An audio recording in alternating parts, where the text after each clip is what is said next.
Welcome to Cruise News, your daily update on everything happening at sea. Visit cruisenews.io to see today's stories and sign up for email alerts. Yeah, and there is definitely a lot happening today. There really is. Today we're looking at, well, a few structural forces that are honestly reshaping the entire industry right now. Right.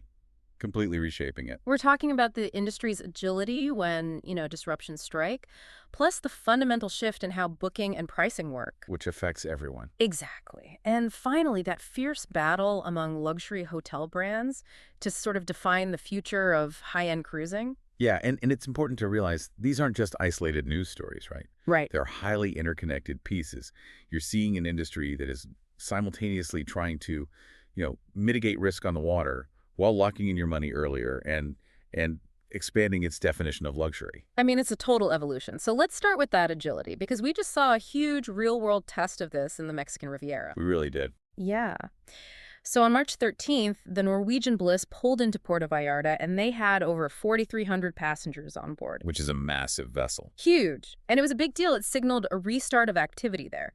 Because for weeks, Carnival, Holland America, Princess, NCL, they had all been doing these sudden reroutes. Right, because of the cartel-related unrest down in Jalisco State. Right, which was sparked by that February 22nd Mexican military operation, the one where they killed the cartel leader, El Mencho. Exactly. The situation on the ground was really volatile. It was. So during that disruption, these ships just completely swapped out Puerto Vallarta. They traded it for sea days, or they went to alternative stops like Cabo San Lucas. Yeah, Cabo, Mazatlan, La Paz. Right. And I always think of this like a cruise ship is essentially a floating city with a joystick. That's a great way to put it. Like, if a neighborhood gets dangerous for a land-based resort, you're stuck. You just lose money. But with a ship, you just steer the hotel somewhere else. Exactly. You literally just sail away from the problem. But I have to ask, does this kind of rapid, highly publicized rerouting damage the appeal of the Mexican Riviera? Or does it actually just prove that the safety model of cruising works? Honestly, it proves the model works. Yeah. I mean, it's the ultimate structural advantage of maritime risk management. Right. Because if you look at the broader context, there is a huge contrast between the dramatic headlines and the actual operational reality. What do you mean? Well, the FCCA, the Florida Caribbean Cruise Association, they reported that over 95% of cruise tourism in Mexico continued totally normally during this period. It really? 95%? Yeah. Unaffected. Wow, it felt like the whole region was shutting down. Right, but Puerto Vallarta only accounts for about 5% of Mexican cruise stops. Oh. So yes, it impacted the West Coast itineraries heavily, but the major volume ports, places like Cozumel and Costa Maya, they were totally fine. Oh, right, because they're on the other side of the country. Exactly. Even Ensenada was unaffected. The U.S. State Department's Level 2 advisory didn't even change. So it was incredibly localized, highly localized. And it just shows how isolated the impact really was and how fast operators can pivot. But that flexibility has to cost money. I mean, burning extra fuel, changing port fees at the last minute, it's expensive. Oh, definitely. Which perfectly bridges us to the second thing we're tracking today. Because while the cruise lines have this immense operational flexibility, they're increasingly asking you, the traveler, to trade away your flexibility. Right. They need to lock in that revenue. Exactly. So let's look at Scenic Group. Starting March 9th, 2026, they are totally ending their traditional U.S. 2-for-1 pricing model. Which has been a staple for them. Right. The old school cruise discount is gone. They're replacing it with 4 airline-style fare types. Yeah.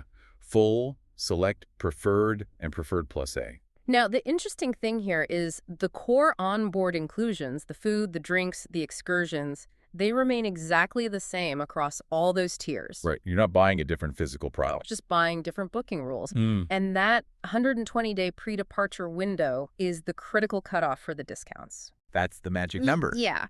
And if you go for the highest tier, preferred plus EA, you get up to $500 in extra savings. Nice. So you have to pay in full upfront, and it is entirely non-refundable. You're taking on the risk. Right. It feels exactly like buying a plane ticket. You're choosing between basic economy and fully refundable. But I want to push back on this. Okay, good try.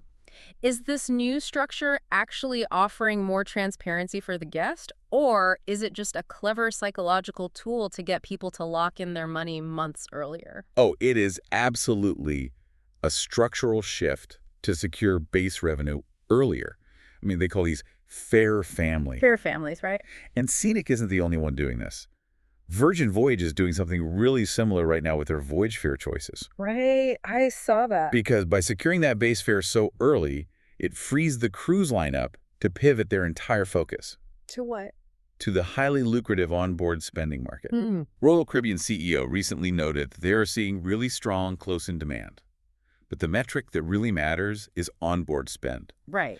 At Royal Caribbean, that jumped from $69.67 a day in 2019 to $92.44 a day in the second quarter of 2024. Wow. Wait, almost $23 more per day per person. Exactly. It's huge. That is massive when you scale it across thousands of passengers. Exactly. So if they can get you to pay for your cabin months in advance on a non-refundable tier, you sort of forget about that initial cost. Right. It feels like the vacation is already paid for by the time you board. Exactly. So you're Yeah. much more willing to spend that $92 a day on specialty dining, the spa, Wi-Fi, all of that. So that makes total sense. It's brilliant, but, a little brutal if you like flexibility. Yeah, it's the airline model taking over the seas. Right. Now, if premium lines like Scenic are changing how you pay for a luxury yacht experience, Ritz-Carlton is showing us exactly where that high-end yacht market is physically sailing next. Yes. This is fascinating. It is, because luxury land brands are aggressively attempting to conquer the oceans. Ritz-Carlton just detailed the summer 2027 deployment for its newest yacht, the Luminara. Which is a beautiful ship. It's a 794-foot yacht, just 226 suites, and their 21 voyage season includes 15 sailings in Alaska and 4 in Asia. Really interesting choices there. Yeah. In Alaska, they're navigating the Inside Passage, doing Tracy Arm Fjord. But here is the kicker. They're using that small ship size to visit places like Wrangell and Klawak. Right, places the big ships can't touch. Exactly. And they specifically timed the Klawak visits for the salmon run and bear season. Plus, they're putting naturalists and historians on board. It's highly curated. Totally. And the Asia highlights are just as wild. They're using Seoul as a new turnaround port, stopping in Tianjin, which is the gateway to Beijing, and offering overnight stays in smaller Japanese ports like Otaru. And Akita. Right. It feels like taking a 5-star exclusive land resort and just strapping an outboard motor to it to go chase the best scenery on Earth. That's exactly what it is. But can a land-based hotel brand really beat traditional cruise lines at their own game? Just by, building a smaller ship and slapping a famous logo on it. Well, they're not really playing the same game. They're leveraging a structural force called marquee port access. Marquee port access. Yeah. The true luxury here isn't just the private terraces or the onboard spa. I mean, those are great. But the real luxury is the physical capability of that vessel. Being able to actually dock in Klawak. Exactly. Or staying overnight in Akita. Yeah. Massive megaships simply cannot do that. They don't fit, and their schedules don't allow it. Right. They have to turn over passengers too fast. Exactly. So this is a deliberate land grab, or sea grab, I guess, by hospitality brands. Yeah. They are targeting ultra-wealthy travelers who might honestly never book a traditional cruise. Right. They hate the word cruise. They do. But they will absolutely book a floating Ritz-Carlton. And Ritz isn't alone. You've got Four Seasons and Orient Express launching their own high-end ships later this year, too. It's like a whole new category of travel. It is. It's the new luxury frontier. Which really leaves us with a huge question to ponder today. If mainstream cruise lines are adopting these strict airline-style pricing structures, Right. and luxury land-based hotels are the ones building the newest high-end ships, will the traditional identity of a cruise eventually just disappear? It's a valid question. Like, are we watching the cruise industry simply dissolve into this broader, unified global aviation and hospitality machine? It really looks like it. The boundaries are totally blurring. They really are. Well, that is definitely something to think about next time you go to book a trip.